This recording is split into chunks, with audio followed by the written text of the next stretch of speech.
баъди ҷустуҷӯҳои зиёд ситоди номзад аз ҳизби социалисти тоҷикистон ба мақоми раиси ҷумҳурро дар як гӯшаи назарногири шаҳр пайдо кардем, он ҳам бо дари баста. инҷо ситоди ҳизби социалисти тоҷикистон аст ва намояндаи ин ҳизб номзад ба мақоми президенти абдуҳалим ғаффорзода. дар ин ситод дар ҳоли ҳозир ки мо омадем касе нест, вале дар як суҳбати телефонӣ раҳбари ҳизб ва номзад ба мақоми президенти абдуҳалим ғаффорзода гуфт ки дар ҳоли ҳозир тамоми аъзои ҳизб ва намоянда ва онҳое ки бояд дар ситод бошанд дар вохӯрӣ бо интихобкунандаҳо ҳастанд дар минтақаҳои гуногун, аз ҷумла дар Бадахшону Хатлону Душанбеву ҷоҳои дигар. вале ӯ гуфт ки дар ҳолати зарурият онҳо метавонанд дар дилхоҳ ҷо бо журналистон суҳбат кунанд.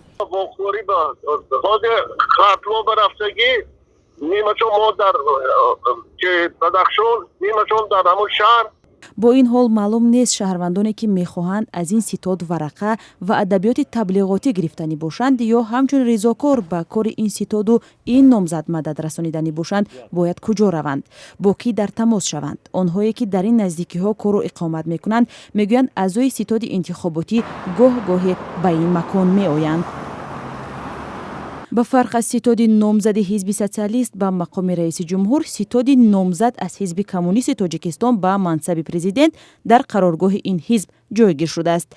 дарвозаи қароргоҳи ҳизб боз аст. деворҳои дохили бинои ҳизб бо аксу нимпайкараҳои фаъолони имрӯзаву гузаштаи коммунистҳо ва шиору навиштаҳо мунаққаш шудааст. аммо аксари кулли дари утоқҳо баста буд. ҳатто дари ситоди номзад ба мақоми президент ки дар утоқи раиси ин ҳизб ҷой доштааст.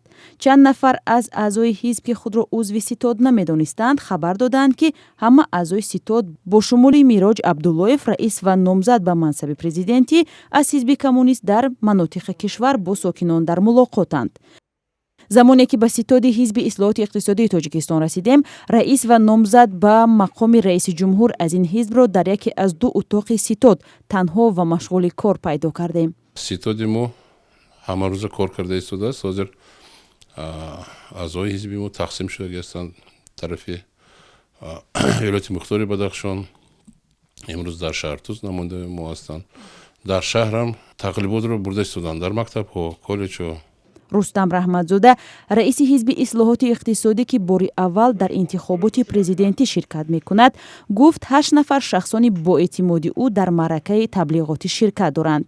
феълан ҳизбаш 31 000 аъзо дорад ки 60% ҷавононанд.